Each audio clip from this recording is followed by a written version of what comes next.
Эфир абхазского телевидения продолжает русская служба новостей. Здравствуйте. В начале выпуска коротко о главных темах дня. Воспоминания о колхидском страннике.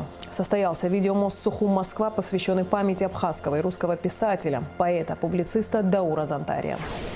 Из фрагментов целое. В центральном выставочном зале столицы открылась выставка художника-сюрреалиста Адгур Ампар. Делегация Абхазии во главе с президентом Асланом Бжане принимает участие в первой Кавказской инвестиционной выставке, которая проходит со 2 по 4 мая в Минводах. В выставке участвует председатель правительства Российской Федерации Михаил Мишустин. В составе делегации вице-премьер, министр экономики Кристина Узган, министр туризма Тимурас Хишба, депутаты Народного собрания Резу Зантария, Беслан Халваш. В рамках выставки Аслан Бжане планирует провести ряд встреч с руководителями федеральных органов власти, крупных корпораций, главами субъектов, входящих в СКФО. Премьер-министр Александр Анкваб встретился с заместителем министра науки и высшего образования России Константином Могилевским. Стороны обсудили вопросы развития сотрудничества в сфере науки и образования, возможность создания совместных научных сообществ и иных институтов, научно-образовательной деятельности, а также совместную деятельность в законотворческой сфере. Константин Могилевский подтвердил готовность российской стороны и в дальнейшем оказывать консультативную и прикладную помощь Абхазии. Александр Анкваб выразил благодарность руководству Минобрнауки России за сотрудничество и подтвердил заинтересованность правительства Абхазии в реализации новых проектов. Прокуратурой Гагарского района возбуждено уголовное дело по факту умышленного убийства Маргания Джеру Умаровича, сообщается на сайте Генпрокуратуры. По данным предварительного следствия, 29 апреля в селе Алахадзе Гагарского района по улице Морская на территории нефункционирующей птицефабрики обнаружен труп Маргания Джера Умаровича с множественными огнестрельными ранениями, сокрытый под брезентовой тканью и строительным мусором. 30 апреля по подозрению в совершении преступления был задержан Ахиба Давид 1997 года рождения, который в содеянном сознался. Состоялось очередное судебное заседание по делу о тройном убийстве на набережной Махаджиров, совершенном в 2019 году. На заседании стороной защиты, в частности, адвокатом Автандилом Чкадо, было заявлено ходатайство о признании недопустимыми доказательствами показания эксперта Маврика Чагава, которые он дал ранее в суде. Речь идет о показаниях заведующего отделением хирургии Республиканской больницы, члена комиссии по проведению комплексной экспертизы в отношении обвиняемого Беслана Бганба. Сторона обвинения оспорила ходатайство. Репортаж из зала суда в нашем выпуске 3 мая. В преддверии 70-летия абхазского и русского писателя, поэта, публициста Даура Зантария на площадке медиагентства «Спутник Абхазия» состоялся видеомост «Сухум-Москва», посвященный памяти прозаика. Во встрече приняли участие друзья и коллеги Даура Зантария. Подробности в репортаже Гугуца Вардания. Я считаю, что Родина – это звездное небо над головой, закон, царь, и потом уже в самую последнюю очередь место, где ты родился. Если же ты поставишь в первую очередь третье, то сразу последуют национальные распри, кровь и все такое. Этими строками Даура Зантария открылся видеомост «Сухум-Москва», посвященный памяти абхазского и российского писателя. На связи из Москвы друг и коллега Даура Зантария, журналист, писатель, теле- и радиоведущая Марина Москвина. Только одна встреча с ним означала какое-то необыкновенное совершенно событие в твоей жизни. Он был яркий, талантливый, удивительный, хотя совершенно он был подавлен, конечно, происходящими событиями. И я должна вам сказать, что сейчас, вот в свете того, что происходит сейчас в мире, мне кажется, он еще больше приблизился к нам. И его роман «Золотое колесо», его рассказы, его повести «Янжиканум», «Обойденное счастье», «Масыпачу» и «Куба», особенно «Золотое колесо», стало каким-то очень важным предупреждением всему человечеству. В одной из своих статей Марина Москвина написала, что талантливейший Даур Зантария, приехавший в Москву из Абхазии, буквально на ее глазах сочинил роман «Золотое колесо». Историческое произведение с элементами магического реализма описывает краткий период новейшей истории Абхазии, предшествующий началу грузино-абхазской войны. Книга вначале была издана небольшим тиражом, а один из первых экземпляров был вручен Москвиной лично писателем. Сейчас идет работа над переизданием романа. Перечитав ее снова, я поняла, что, особенно когда его не стало, я поняла, что эта книга должна быть издана. И это было, конечно, с моей стороны невиданной храбростью, и даже нахальством сказать, что сейчас мы ее издадим. Кто я такая? Я такой же писатель, такой же странник, как Даур, который пристраивает свои книги, написав и не знает судьбы. Но судьба золотого колеса, и сейчас мы это понимаем, я повторяю, с особенной силой, насколько это было предупреждение всему человечеству о том, что такое Родина, что такое война для нас. Марина Москвина является автором книги «Житие Даура Зантария», колхидского странника. Он был странником, Даур был странником. Марина Москвина очень точно определила жизненную и творческую сущность Даура. И вот Даур был литературным странником. Он перешел с одного языка на другой, да, с абхазского на русский, затем возвращался к абхазскому, продолжал писать на русском, потому что русский, видимо, давал ему некоторые другие возможности для литературного нарратива. Но вот идеи, образы, глубинные чувства и переживания, вот исторический бэкграунд, это, конечно, шло из абхазской стихии, из языковой, ментальной, исторической. Эпос, исторические факты, духовное и мифологическое содержание, уникальность сюжетов и мудрость – все это о произведениях Даура Зантария. Одно из них «Три свидания с домом» посвящено родному очагу писателя. Во время грузино-абхазской войны было разрушено родное село Даура Зантария Тамыш. Семейный очаг, уничтожены его рукописи, библиотека. Война забрала близких ему людей. Война – это некое действия, видимо, те, которые создали эту землю, они тоже нуждаются в устроении каких-то представлений. И подобно земным театралам, они тоже нуждаются в том, чтобы увидеть трагедию и испытать катарсис. Очень много мудренного, очень много умного можно сказать. Произошло нечто такое, которое настолько не укладывается в рамки общепринятые. Видно, что это промысел того, чья золотая пята только доступна нашему взору. Всю свою боль писатель выражал в произведениях, а оставаться в послевоенном Сухуме стало сложно. Даур Зантария уехал в Москву, но очень тосковал по родине. Все его друзья, все, кто его помнит, читают, почитатели, пока жив наш народ, абхазский народ, пока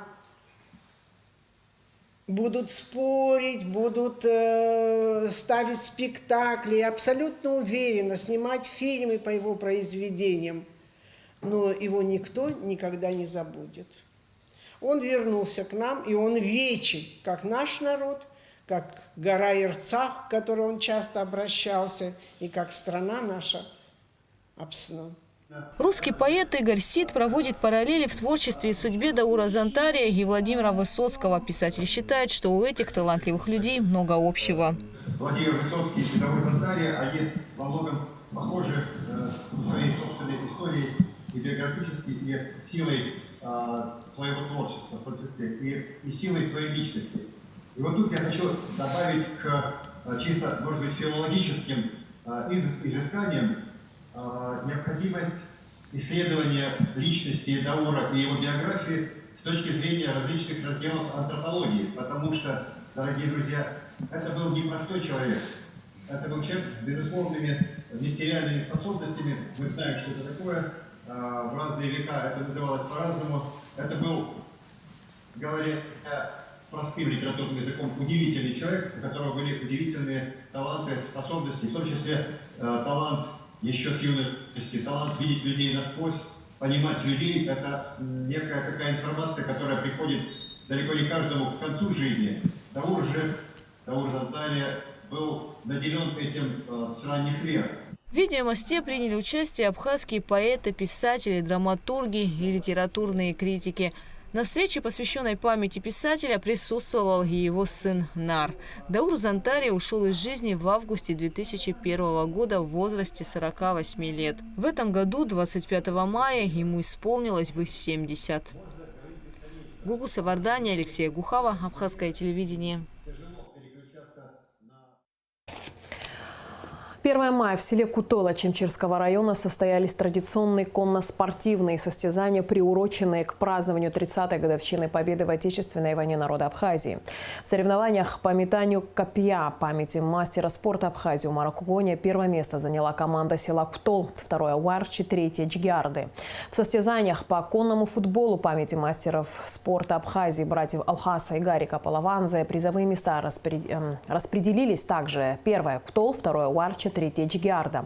На дистанции 1400 метров среди двухлетних лошадей, рожденных в Абхазии, посвященной памяти братьев Пантика, Валентина и Ивана Топагуа, первой стала лошадь Бзоу Эдуарда Адзенба под седлом жокея Дамия Сакания.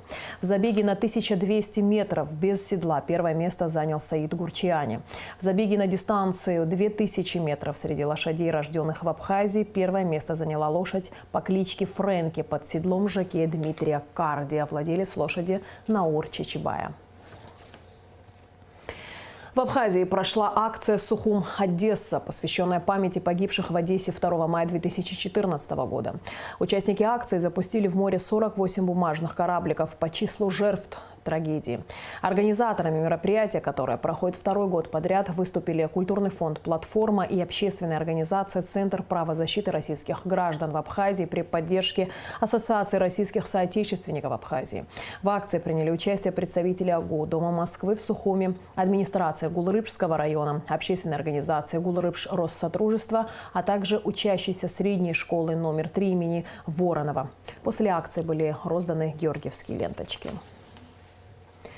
В Центральном выставочном зале столицы открылась выставка художника-сюрреалиста Адгура Ампар под названием «Из фрагментов целое». На ней представлено 37 работ, написанных за последние 2 года. На экспозиции побывала наша съемочная группа. Репортаж Эсмы Гуланзе. Метафизические персонажи, причудливые мотивы, символы, аллюзии, визуальные шарады. Образы, составляющие из фрагментов целое. Цельную личность художника Адгура Ампар, который этой выставкой словно приглашает заглянуть нас в мир своего воображения. Этот мир завораживает, восхищает, порой ошеломляет, вызывая разную гамму эмоций. 2 года назад у нас в Большом зале была выставка «Межвременье». Это была такая пауза, когда художник осмыслил все то, что он пережил за время изоляции. Да? И вот через 2 года эта выставка из фрагментов целая, на мой взгляд, и серия графических работ, и живописные полотна – это еще один достаточно откровенный разговор со зрителем о том, что Адгура сегодня беспокоит. Здесь вы видите очень разные темы. Тема человека в современном мире, тема высоких технологий, тема одиночества, тема социума. И мне кажется, Адгур очень открытый для зрителя своего художник, и ему необходимо вступать в такой вот диалог, и всегда это для него очень мощный творческий импульс. Картины как пазл-головоломка. Каждую из них можно рассматривать долго. Гроздь винограда при внимательном осмотре оказывается бомбой. Силуэт человека превращается в корпус баллистической ракеты. А белый кролик на нескольких работах не просто красивый пушной зверек. Мне нравится это животное, то, что оно такое похоже на людей, потому что люди бессильны перед природой огромной.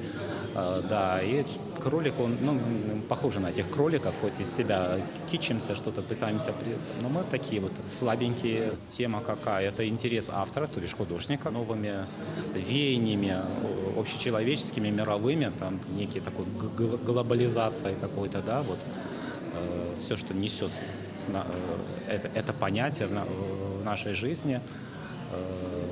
Я пытался это показать в цвете, в формах, в сюжетах. Я их периодически напишу и выставляю в соцсетях, а так они не были выставлены в наших выставочных пространствах. Да. Можно сказать, косяк – это 22-й год, пару работ за первый и пару работ за третий год, да. Сюрреализм – направление в искусстве, в переводе с французского означающее сверхреализм, то есть за пределами реализма. Вода под кистью таких художников твердеет, а камни растекаются. Последователи этого стиля создают фантастические миры, объединяющие вымысел и реальность. Ищенным взглядом зрителей необычный мир сюрреалистических полотен от Гура Ампар не оставил равнодушным никого.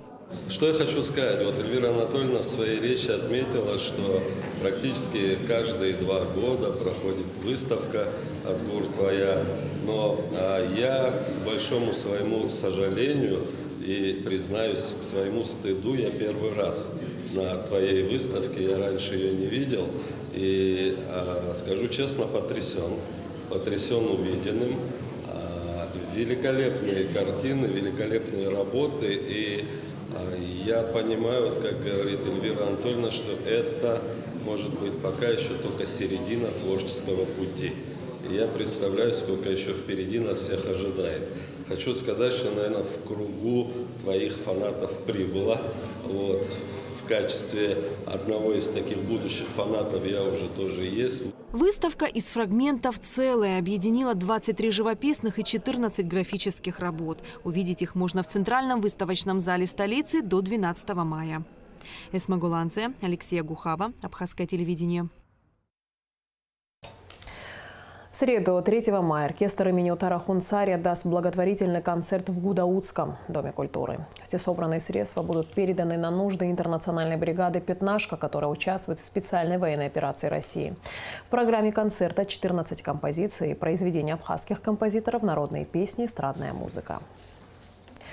4-5 мая в Абхазской государственной филармонии пройдет 25-й республиканский конкурс детско-юношеских хореографических коллективов «Адзех». Участники поделены на 2 возрастные группы. Младшие от 7 до 12 лет и старшие от 13 до 18 лет.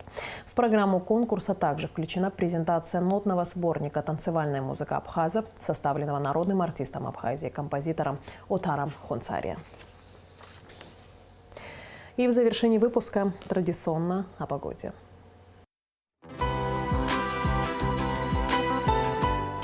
По сообщению Гидрометцентра, в среду, 3 мая на территории Абхазии ожидается переменная облачность, местами возможен слабый дождь.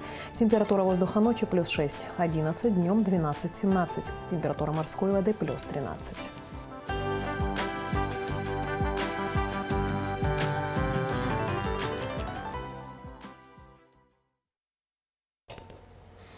На этом наш выпуск завершен. Я с вами прощаюсь. Абхазское телевидение продолжает свою работу.